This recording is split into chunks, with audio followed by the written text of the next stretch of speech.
ನಮಸ್ಕಾರ ವೀಕ್ಷಕರೇ ಮೂಡ ಹಗರಣ ವಿಚಾರದಲ್ಲಿ ಸಿದ್ದರಾಮಯ್ಯ ಅವರು ಕಾನೂನು ಹೋರಾಟವನ್ನ ಮಾಡ್ತಿದ್ದಾರೆ. ಅದರ ತೀರ್ಪು ಇನ್ನೇನು ಕೆಲವೇ ದಿನಗಳಲ್ಲಿ ಹೊರಬೀಳಲಿದೆ. ಆದರೆ ತೀರ್ಪಿಗಿಂತ ಹೆಚ್ಚು ಕುತೂಹಲವನ್ನ ಮೂಡಿಸಿರೋದು ಕಾಂಗ್ರೆಸ್ ಪಾಳೆಯದಲ್ಲಿ ಮುಂದೇನಾಗಬಹುದು ಅನ್ನೋದು. ಮೂಡ ಹಗರಣ ವಿಚಾರ ಸಿದ್ದರಾಮಯ್ಯ ಅವರ ರಾಜಕೀಯ ಬುನಾದಿಯನ್ನೇ ಅಲುಗಾಡಿಸಿದೆ. ಅವರ ರಾಜಕೀಯ ಇತಿಹಾಸದಲ್ಲಿ ಈ ರೀತಿಯ ಗಂಭೀರ ಆರೋಪಗಳಿರಲಿಲ್ಲ. ಆದರೆ ಮೂಡ ಹಗರಣ ಸಿದ್ದರಾಮಯ್ಯ ಅವರನ್ನೇ ಪ್ರಶ್ನೆ ಮಾಡುವಂತೆ ಮಾಡ್ತಾ ಇದೆ. ಸಿದ್ದರಾಮಯ್ಯ ಅವರು ಸದ್ಯ ರಾಜ್ಯ ರಾಜಕಾರಣದಲ್ಲಿ ಅತ್ಯಂತ ಪ್ರಭಾವಿ ನಾಯಕನಾಗಿ ಗುರುತಿಸಿಕೊಂಡಿದ್ದಾರೆ.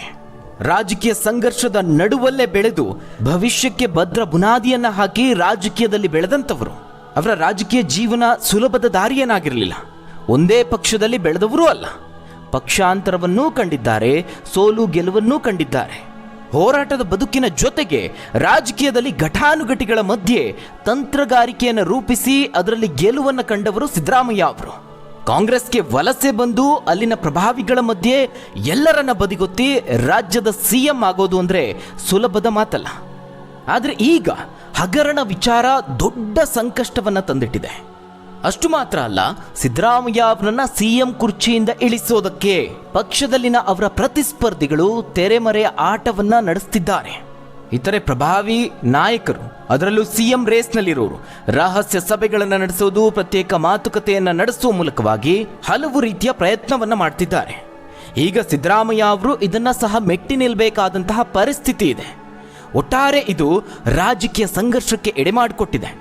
ಇವರ ಚಲನವಲನವನ್ನು ಗಮನಿಸಿದ್ರೆ, ಅಂದರೆ ಒಂದು ಕಡೆ ಸಿದ್ದರಾಮಯ್ಯ ಅವರು ಹೋರಾಟವನ್ನು ಮತ್ತಷ್ಟು ತೀವ್ರಗೊಳಿಸ್ತಿದ್ದಾರೆ, ಮತ್ತೊಂದು ಕಡೆ ಸಿದ್ದರಾಮಯ್ಯ ಅವರು ರಾಜೀನಾಮೆ ಕೊಟ್ಟೇ ಬಿಟ್ರು ಅನ್ನುವಷ್ಟರ ಮಟ್ಟಿಗೆ ಕುರ್ಚಿಗಾಗಿ ಪ್ರತಿಸ್ಪರ್ಧಿಗಳು ತುದಿಗಾಲಲ್ಲಿ ನಿಂತಿದ್ದಾರೆ.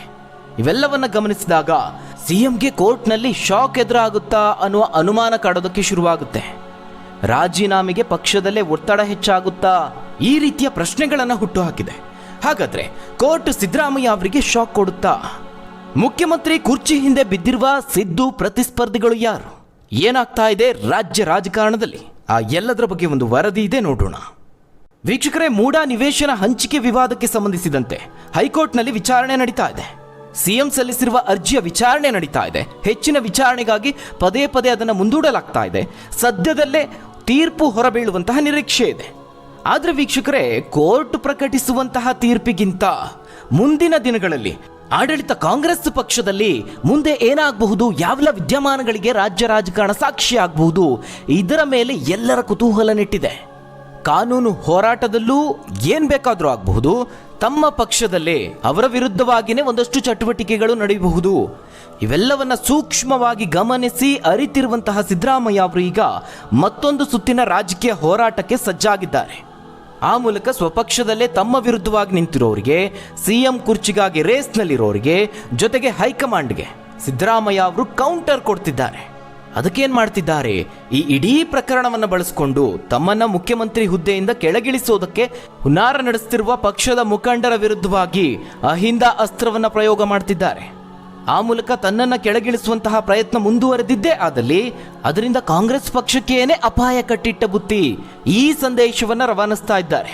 ಹಿಂದುಳಿದ ವರ್ಗಗಳಿಗೆ ಸೇರಿದ ಮಠಾಧೀಶರ ಮೂಲಕವಾಗಿಯೂ ಆ ಸಂದೇಶವನ್ನು ರವಾನಿಸುವ ಕೆಲಸ ಆಗ್ತಾ ಇದೆ. ಹೀಗಾಗಿನೇ ಈಗ ಕಾಂಗ್ರೆಸ್ ಪಕ್ಷದಲ್ಲಿ ಮುಂದಿನ ದಿನಗಳಲ್ಲಿ ಯಾವೆಲ್ಲ ವಿದ್ಯಮಾನಗಳು ನಡೀಬಹುದು, ಇದು ಸಾಕಷ್ಟು ಕುತೂಹಲವನ್ನು ಮೂಡಿಸಿದೆ. ಅದರಲ್ಲೂ ಇತ್ತೀಚೆಗೆ ಕನಕಗುರು ಪೀಠದ ಶ್ರೀಗಳ ನೇತೃತ್ವದಲ್ಲಿ ಸಭೆ ಸೇರಿದ ಕೆಲವು ಮಠಾಧೀಶರು ಸಿಎಂ ಪರವಾಗಿ ದೃಢ ನಿಲುವನ್ನು ಪ್ರಕಟ ಮಾಡಿದ್ದಾರೆ. ಮಠಾಧೀಶರು ಸ್ವಾಮೀಜಿಗಳಿಗೆ ನೇರವಾದ ರಾಜಕೀಯ ಸಂಬಂಧ ಇಲ್ಲ, ಆದರೆ ಮಠಾಧೀಶರು ಸಮುದಾಯವನ್ನು ಪ್ರತಿನಿಧಿಸುತ್ತಾರೆ.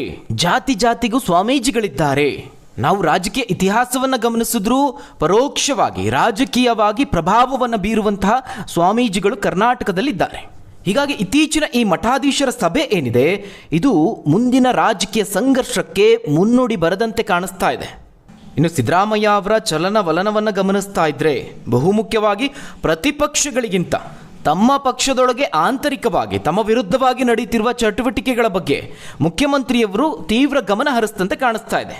ಯಾಕಂದರೆ ವಿಪಕ್ಷಗಳು ಹೋರಾಟವನ್ನು ಮಾಡಬಹುದು, ಪಾದಯಾತ್ರೆಯನ್ನು ಮಾಡಬಹುದು, ಬೇರೆ ಬೇರೆ ಹಗರಣಗಳನ್ನು ಬೆಳಕಿಗೆ ತರಬಹುದು. ಆದರೆ ಸಿದ್ದರಾಮಯ್ಯ ಅವರನ್ನು ಸಿಎಂ ಕುರ್ಚಿಯಿಂದ ಇಳಿಸೋದಕ್ಕೆ ಪ್ರಬಲವಾದಂತಹ ಶಕ್ತಿಯನ್ನು ಅಥವಾ ಅಸ್ತ್ರವನ್ನು ವಿಪಕ್ಷಗಳು ಹೊಂದಿಲ್ಲ. ಹೀಗಾಗಿ ಎಲ್ಲಿ ಹೆಚ್ಚು ಗಮನ ಹರಿಸಬೇಕು ಅನ್ನೋದು ಸಿದ್ದರಾಮಯ್ಯ ಅವರಿಗೂ ಗೊತ್ತಾಗಿದೆ. ಮುಂದಿನ ಮುಖ್ಯಮಂತ್ರಿ ಆಯ್ಕೆ ವಿಚಾರವನ್ನು ಈಗ ಚರ್ಚಿಸೋದು ರಾಜಕೀಯವಾಗಿ ಮಹತ್ವ ಪಡೆದುಕೊಳ್ಳೋದಿಲ್ಲ. ಅದಕ್ಕೆ ಸಾಕಷ್ಟು ಸಮಯಾವಕಾಶ ಇದೆ. ಆದರೆ ಅದಕ್ಕೆ ಬೇಕಾದಂತಹ ಎಲ್ಲ ತಯಾರಿಯನ್ನು ಸಿದ್ದರಾಮಯ್ಯ ಅವರ ಪ್ರತಿಸ್ಪರ್ಧಿಗಳು ಈಗಲೇ ನಡೆಸ್ತಿದ್ದಾರೆ. ಈಗಾಗಲೇ ಕಾಂಗ್ರೆಸ್ನ ರಾಜ್ಯ ಹಿರಿಯ ಮುಖಂಡರು ದಿಲ್ಲಿಯಲ್ಲಿ ಹೈಕಮಾಂಡ್ ಮಟ್ಟದಲ್ಲಿ ಚಟುವಟಿಕೆಗಳನ್ನು ನಡೆಸ್ತಿದ್ದಾರೆ. ಸಹಜವಾಗಿ ಈ ಎಲ್ಲದರ ಬಗ್ಗೆ ಸಿದ್ದರಾಮಯ್ಯ ಅವರು ಕಣ್ಣಿಟ್ಟಿದ್ದಾರೆ, ಎಲ್ಲವನ್ನ ಸೂಕ್ಷ್ಮವಾಗಿ ಗಮನಿಸ್ತಾ ಇದ್ದಾರೆ. ಹೀಗಾಗಿ ಎಂಥದ್ದೇ ಪರಿಸ್ಥಿತಿ ಎದುರಾದರೂ ಮುಖ್ಯಮಂತ್ರಿ ಸ್ಥಾನಕ್ಕೆ ಮಾತ್ರ ರಾಜೀನಾಮೆ ಕೊಡಬಾರ್ದು ಅಂತಹ ಗಟ್ಟಿ ನಿರ್ಧಾರಕ್ಕೆ ಬಂದಿದ್ದಾರೆ. ಇತ್ತೀಚೆಗೆ ದಿಲ್ಲಿಯಲ್ಲಿ ಹೈಕಮಾಂಡ್ ನಾಯಕರು ಸಾಲು ಸಾಲು ಸಭೆಗಳನ್ನು ನಡೆಸಿದ್ರು. ಅದರಲ್ಲಿ ಪ್ರಮುಖವಾಗಿ ಚರ್ಚೆ ಆಗಿದ್ದೆ ಕರ್ನಾಟಕದ ವಿಚಾರ. ಆದರೆ ಇದು ಸಿದ್ದರಾಮಯ್ಯ ಅವರ ವಿಚಾರ ಆಗಿರೋದ್ರಿಂದ ಇಂಥದ್ದೇ ನಿರ್ಧಾರವನ್ನು ಕೈಗೊಳ್ಳೋದಕ್ಕೆ ಸಾಧ್ಯವಾಗಿಲ್ಲ. ಖರ್ಗೆ ಹಾಗೆ ರಾಹುಲ್ ಅವರು ಈಗಾಗಲೇ ಸಿದ್ದರಾಮಯ್ಯ ಅವರಿಗೆ ಯಾವುದೇ ಪರಿಸ್ಥಿತಿ, ಎಂಥದ್ದೇ ಪರಿಸ್ಥಿತಿ ಬಂದರೂ ನೀವು ಸಿದ್ಧರಾಗಿರಬೇಕು ಅನ್ನುವ ಸೂಚನೆಯನ್ನು ನೀಡಿದ್ದಾರೆ. ಆದರೆ ಕಾನೂನು ಹೋರಾಟದಲ್ಲಿ ಏನಾದರೂ ಎಡವಟ್ಟಾದರೆ ಆಗ ಸಿದ್ದರಾಮಯ್ಯ ಅವರು ತಮ್ಮ ಸ್ಥಾನಕ್ಕೆ ರಾಜೀನಾಮೆ ಕೊಡಬೇಕಾ ಬೇಡವಾ ಅನ್ನೋದ್ರ ಬಗ್ಗೆ ಅಂತಿಮ ನಿರ್ಧಾರಕ್ಕೆ ಬರಲಾಗಿಲ್ಲ. ಆ ಬಗ್ಗೆ ಯಾವುದೇ ರೀತಿಯ ಸ್ಪಷ್ಟನೆಯನ್ನು ನೀಡಿಲ್ಲ. ಹೀಗಾಗಿ ಸಿದ್ದರಾಮಯ್ಯ ಅವರು ಸಹ ತಾನೂ ಕೂಡ ಎಲ್ಲದಕ್ಕೂ ಸಿದ್ಧನಾಗಿದ್ದೀನಿ ಅನ್ನುವ ಎಚ್ಚರಿಕೆಯ ಸಂದೇಶವನ್ನು ರವಾನಿಸ್ತಿದ್ದಾರೆ.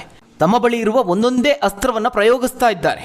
ಈ ಮಠಾಧೀಶರ ಸಭೆ ಆಗಿರಬಹುದು, ಅಹಿಂದ ಸಂಘಟನೆಗಳ ಹೋರಾಟ ಆಗಿರಬಹುದು, ಸಮಾವೇಶದಲ್ಲಿ ಅವರು ಆಡಿದಂತಹ ಮಾತುಗಳಾಗಿರಬಹುದು, ಹಾಗೆ ಅವರ ಬೆಂಬಲಿಗರ ಮೂಲಕವಾಗಿ ಎಚ್ಚರಿಕೆಯ ಸಂದೇಶವನ್ನು ರವಾನಿಸ್ತಿದ್ದಾರೆ. ಅದಕ್ಕೆ ಒಂದು ಉತ್ತಮ ಉದಾಹರಣೆ ಅಂತ ಹೇಳಿದ್ರೆ ಅವರ ಪರಮಾಪ್ತರಾದ ಸಚಿವ ಸತೀಶ್ ಜಾರಕಿಹೊಳಿ ಅವರ ಹೇಳಿಕೆ. ಸತೀಶ್ ಜಾರಕಿಹೊಳಿ ಅವರು ಸಹ ಪ್ರಭಾವಿ ನಾಯಕ, ಒಂದಷ್ಟು ಶಾಸಕರನ್ನು ಕಂಟ್ರೋಲ್ ಮಾಡುವ ಶಕ್ತಿಯನ್ನು ಹೊಂದಿದ್ದಾರೆ. ಅವರ ಹೆಸರು ಸಿಎಂ ಕುರ್ಚಿಗಾಗಿ ಆಗಾಗ ಕೇಳಿ ಬಂದರೂ ಸಹ ಸಿಎಂ ರೇಸ್ನಲ್ಲಿ ಅವರಿಲ್ಲ. ಹೀಗಾಗಿ ಸದ್ಯಕ್ಕೆ ಸಿದ್ದರಾಮಯ್ಯ ಅವರ ಬೆಂಬಲಕ್ಕೆ ನಿಲ್ಲಲೇಬೇಕಾಗಿದೆ. ಇದು ಮುಂದಿನ ದಿನಗಳಲ್ಲಿ ಅವರ ರಾಜಕೀಯ ಭವಿಷ್ಯಕ್ಕೆ ಸಹಾಯ ಆಗುತ್ತೆ. ಹೀಗಾಗಿನೇ ಅವರು ಸಿದ್ದರಾಮಯ್ಯ ಅವರ ಪರವಾಗಿ ಹೋರಾಟವನ್ನು ನಡೆಸುವಂತಹ ಸಂದರ್ಭದಲ್ಲಿ ಒಂದು ಸಭೆಯಲ್ಲಿ ಬಹಿರಂಗವಾಗಿ ಹೈಕಮಾಂಡ್ಗೆ ಎಚ್ಚರಿಕೆ ನೀಡಿದರು. ಇಲ್ಲಿ ನೀವು ಸಿದ್ದರಾಮಯ್ಯ ಅವರನ್ನು ಟಚ್ ಮಾಡೋದಾದರೆ ಅದರ ಪರಿಣಾಮವನ್ನು ನೀವು ಕೇವಲ ಇಲ್ಲಿ ಮಾತ್ರ ಅಲ್ಲ, ಪಕ್ಕದ ತೆಲಂಗಾಣದಲ್ಲೂ ಅದರ ಪರಿಣಾಮವನ್ನು ಎದುರಿಸಬೇಕಾಗುತ್ತೆ. ಅಲ್ಲಿನ ಕಾಂಗ್ರೆಸ್ ಸರ್ಕಾರವೂ ಸಹ ಪತನ ಆಗಬಹುದು ಅಂತ ಬಹಿರಂಗ ಹೇಳಿಕೆಯನ್ನು ನೀಡಿದ್ರು, ಎಚ್ಚರಿಕೆಯನ್ನು ನೀಡಿದ್ರು. ಇದರ ಹಿಂದೆ ಸಾಕಷ್ಟು ಅರ್ಥ ಇದೆ. ಹಿಂದಿನ ವಿಡಿಯೋದಲ್ಲಿ ಅದರ ಬಗ್ಗೆ ನಿಮಗೆ ತಿಳಿಸ್ಕೊಟ್ಟಿದ್ದೆ. ಸತೀಶ್ ಜಾರಕಿಹೊಳಿ ಅವರು ಆ ರೀತಿಯ ಹೇಳಿಕೆಯನ್ನು ನೀಡಿದ್ದು ಡಿ.ಕೆ. ಶಿವಕುಮಾರ್ ಅವರನ್ನು ಟಾರ್ಗೆಟ್ ಮಾಡಿ ಅಂತ ರಾಜಕೀಯವಾಗಿ ವಿಶ್ಲೇಷಿಸಲಾಗ್ತಾ ಇದೆ. ಅಂದರೆ ಕರ್ನಾಟಕದಲ್ಲಿ ಏನು ಬೇಕಾದರೂ ಆಗಬಹುದು. ಇದರ ಪರಿಣಾಮದಿಂದಾಗಿ ಡಿ.ಕೆ. ಶಿವಕುಮಾರ್ ಅವರ ಆಪ್ತ ರೇವಂತ್ ರೆಡ್ಡಿ ಅವರ ಮೂಲಕವಾಗಿಯೂ ಹೈಕಮಾಂಡ್ಗೆ ಒಂದಷ್ಟು ಸಂಕಷ್ಟ ಎದುರಾಗಬಹುದು. ಯಾಕಂದರೆ ರೇವಂತ್ ರೆಡ್ಡಿ ಹಾಗೆ ಡಿ.ಕೆ. ಶಿವಕುಮಾರ್ ನಡುವೆ ರಾಜಕಾರಣವನ್ನೂ ಮೀರಿದಂತಹ ಸ್ನೇಹ ಸಂಬಂಧ ಇದೆ. ಸಿದ್ದರಾಮಯ್ಯ ಅವರ ಬೆನ್ನ ಹಿಂದೆ ಡಿ.ಕೆ. ಶಿವಕುಮಾರ್ ಅವರು ಬಂಡೆಯಂತೆ ನಿಂತಿದ್ದೀನಿ ಅಂತ ಬಹಿರಂಗವಾಗಿ ಹೇಳಿದರು. ಆದರೆ ರಾಜಕೀಯ ಇತಿಹಾಸದಲ್ಲಿ ಈ ರೀತಿಯಾಗಿ ಜೋಡೆತ್ತುಗಳು ಅಂತ ಗುರುತಿಸಿಕೊಂಡವರು ಏನಾದರೂ ಅನ್ನೋದು ನಿಮ್ಮೆಲ್ಲರಿಗೂ ಗೊತ್ತಿರುವಂಥದ್ದು. ಆ ಒಂದು ಸೂಕ್ಷ್ಮ ಸತೀಶ್ ಜಾರಕಿಹೊಳಿ ಅವರಿಗೆ ಬಹಳ ಚೆನ್ನಾಗಿ ಗೊತ್ತಿದೆ. ಅಂದರೆ ಇಲ್ಲಿ ಒಟ್ಟಾರೆಯಾಗಿ ನಾವು ಗಮನಿಸೋದಾದರೆ ಕಾಂಗ್ರೆಸ್ನಲ್ಲಿ ಮುಖ್ಯಮಂತ್ರಿ ರೇಸ್ನಲ್ಲಿ ಹಲವರಿದ್ದಾರೆ. ಸಿಎಂ ಕುರ್ಚಿ ಆಕಾಂಕ್ಷಿಗಳ ಒಂದು ದೊಡ್ಡ ಪಟ್ಟಿಯೇ ಇದೆ. ಹೀಗಾಗಿ ಸಿದ್ದರಾಮಯ್ಯ ಅವರಿಗೆ ಇದು ಒಂದಲ್ಲ ಒಂದು ರೀತಿಯಲ್ಲಿ ಮುಂದೆ ಸಂಕಷ್ಟವನ್ನು ತಂದಿಡಬಹುದು. ಹೀಗಾಗಿ ಇಂತಹ ಸಂದರ್ಭದಲ್ಲಿ ಸಿದ್ದರಾಮಯ್ಯ ಅವರ ಯೋಚನೆ ಏನಾಗಿರಬಹುದು? ಒಂದು ವೇಳೆ ರಾಜಕೀಯವಾಗಿ ಕ್ಷಿಪ್ರ ಬೆಳವಣಿಗೆಗಳು ಆದರೆ, ಅಧಿಕಾರದಿಂದ ಕೆಳಗಿಳಿಯೋದು ಅನಿವಾರ್ಯ ಆದರೆ, ತನ್ನ ಉತ್ತರಾಧಿಕಾರಿಯಾಗಿ ಗೃಹ ಸಚಿವ ಡಾಕ್ಟರ್ ಜಿ ಪರಮೇಶ್ವರ್ ಅಥವಾ ತಮ್ಮ ಪರಮಾಪ್ತರಾದಂಥ ಸತೀಶ್ ಜಾರಕಿಹೊಳಿ ಅವರ ಹೆಸರನ್ನು ಸೂಚಿಸ್ತಾರೆ ಅನ್ನುವಂಥದ್ದು ಈಗ ಕಾಂಗ್ರೆಸ್ ವಲಯದಲ್ಲಿ ಚರ್ಚೆ ಆಗ್ತಾ ಇದೆ. ಈ ಹಿಂದಿನ ಬಿಜೆಪಿ ಸರ್ಕಾರದಲ್ಲೂ ನಾವು ಗಮನಿಸಿದ್ವಿ. ಯಡಿಯೂರಪ್ಪ ಅವರು ಅನಿವಾರ್ಯವಾಗಿ ರಾಜೀನಾಮೆ ಕೊಟ್ಟಂತಹ ನಂತರದಲ್ಲಿ ಬಸವರಾಜ ಬೊಮ್ಮಾಯಿ ಅವರು ಸಿಎಂ ಆದರು. ಆದರೆ ಆಡಳಿತದ ಹಿಡಿತವನ್ನು ಯಡಿಯೂರಪ್ಪ ಅವರೇ ಹೊಂದಿದ್ರು. ಅದೇ ರೀತಿಯಲ್ಲಿ ಈಗ ತಮ್ಮ ಪರಮಾಪ್ತರೇ, ತಮಗಿಂತ ಕಡಿಮೆ ಶಾಸಕರ ಬಲವನ್ನು ಹೊಂದಿರೋರು ಮುಖ್ಯಮಂತ್ರಿ ಆದರೆ ಅಧಿಕಾರ ಸೂತ್ರ ತನ್ನ ಹಿಡಿತದಲ್ಲೇ ಇರುತ್ತೆ ಅನ್ನೋದು ಸಿದ್ದರಾಮಯ್ಯ ಅವರ ಯೋಚನೆ ಆಗಿರಬಹುದು.